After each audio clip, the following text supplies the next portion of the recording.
Otherworldly Evil Monarch. Bab 23. Judul, Reaksi Keluarga Tang. Jun Xie menyimpulkan dengan jelas bahwa jika rencana hari ini berakhir dengan sukses, maka dirinya dan Tang Yuan akan jatuh ke telapak tangan musuh.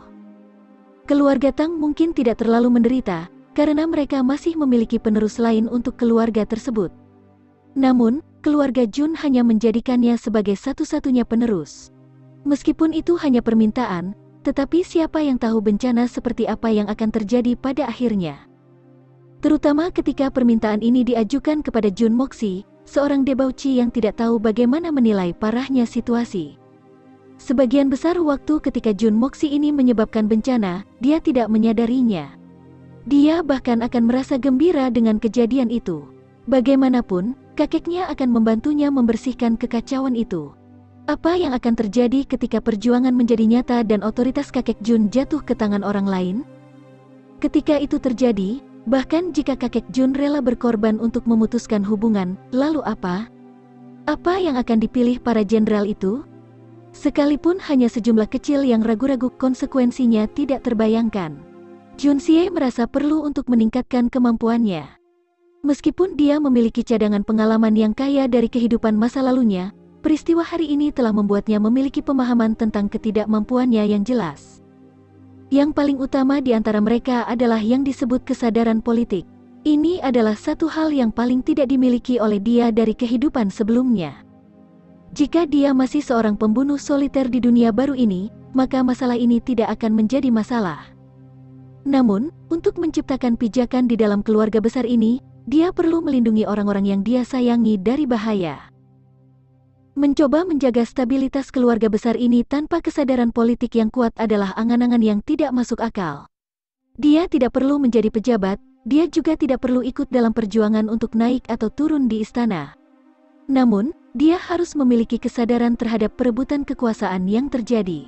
Saat itu tengah hari ketika kakek Jun kembali ke rumah. Dalam perjalanan pulang, dia secara tidak sengaja bertemu dengan kakek Tang Yuan, Tang Wanli.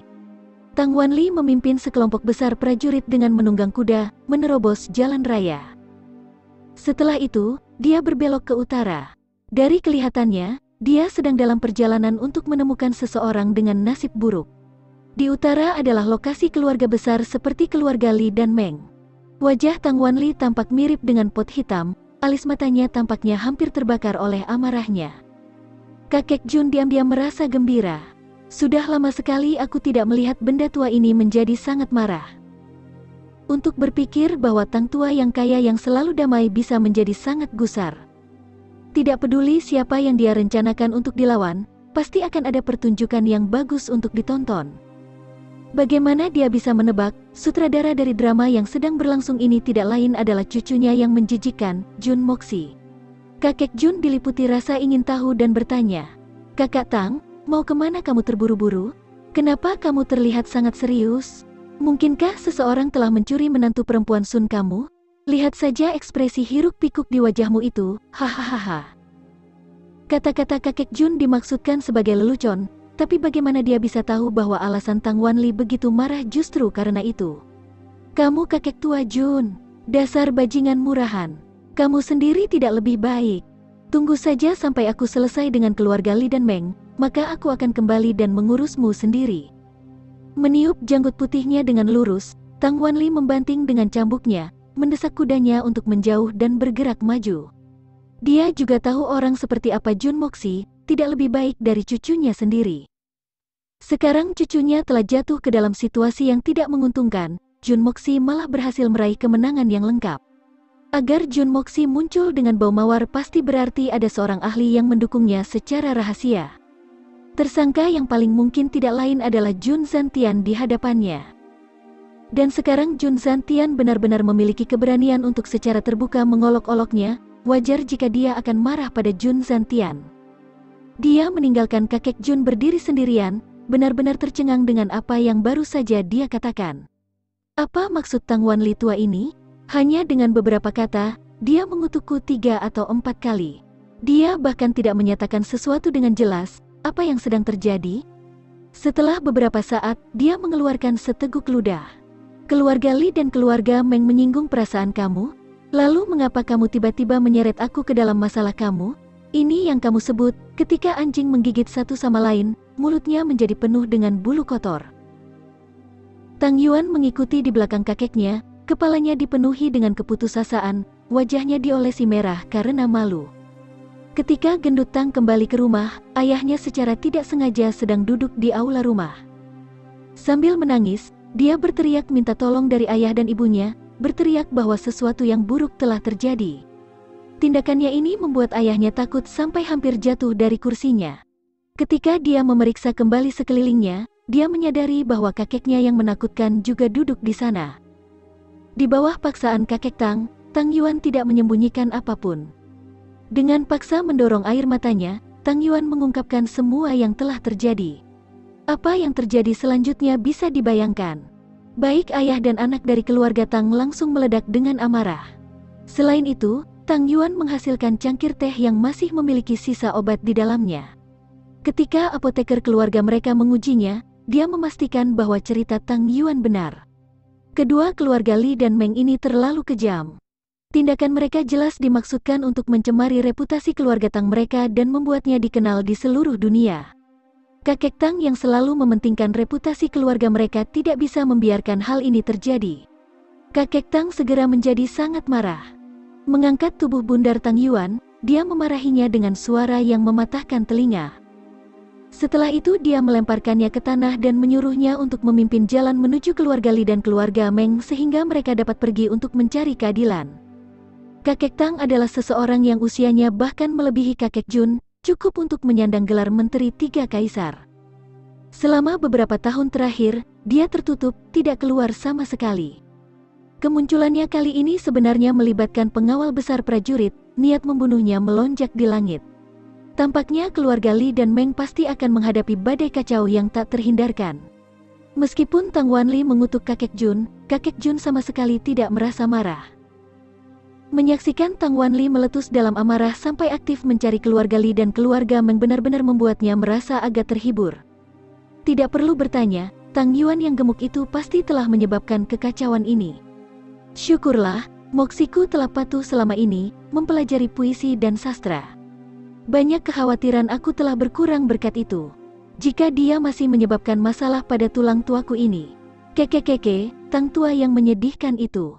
Harus melakukan semua ini demi cucunya di usia ini. Mengamati ekspresi hampir histeris di wajah Tang Wanli, kakek Jun tergoda untuk memprovokasi dia lebih jauh. Bagaimana dia bisa tahu, ketika dia, yang dengan bangga pulang ke rumah akan menerima kabar bahwa Jun Xie dengan berani mengambil uang untuk berjudi. Kakek Jun yang telah kembali ke rumah dengan semangat tinggi tiba-tiba tersandung. Kehilangan uang adalah masalah kecil, tetapi jika sesuatu yang lain telah terjadi, maka hal itu dapat berubah menjadi situasi yang serius. Begitu dia mendengar berita bahwa Jun Xie telah kembali, kakek Jun dengan marah bergegas menuju kamarnya. Setelah menerobos masuk melalui pintu, dia tertegun. Sebuah paket penuh harta berharga ditempatkan dengan santai di atas tempat tidur besar. Tidak satu pun dari harta itu yang biasa. Kekecil yang lembut tersenyum sampai menyipitkan mata. Dia mengevaluasi setiap item, jari-jarinya bergerak, menghitung berapa banyak item yang dapat dijual untuk memeriksa dengan hati-hati. Kakek Jun terkejut. Selain semua hal, setidaknya ada 3 giok pengiring, kilaunya sebening kristal karena memancarkan pancaran hangat. Sekilas sudah cukup untuk memberitahunya bahwa ini bukan benda biasa. Tapi bukan itu yang membuat kakek Jun terkejut. Penyebabnya adalah tulisan di batu giok. Tahun X bulan X, selamat atas ulang tahun cucu Feng. Tahun X bulan X, selamat atas ulang tahun cucu Zen. Bukankah ini giok pengiring yang hanya bisa dipakai oleh keturunan langsung keluarga Li? Batu giok berkualitas ini juga merupakan simbol keluarga Li. Selanjutnya, Feng dan Zen adalah nama cucu Grand Preceptor Li. Bagaimana bisa kedua barang ini menjadi milik Moxie? Mungkinkah pria kecil ini benar-benar pergi untuk merampok orang lain? Kakek Jun memain-mainkan janggutnya, tampak agak khawatir. Melihat sekeliling pada yang lain, kakek Jun tiba-tiba mendengus. Dia secara tidak sengaja menerapkan terlalu banyak kekuatan dan mencabut seutas janggutnya. Kedua giok rui itu jelas merupakan barang dari keluarga kerajaan. Selain itu, ada juga batu giok pengiring keluarga Meng, serta mutiara itu. Dan itu, Dari mana semua barang ini berasal? Wajah kakek Jun berkedut saat dia bertanya, sepenuhnya siap untuk membantu Jun Sie membersihkan pantatnya.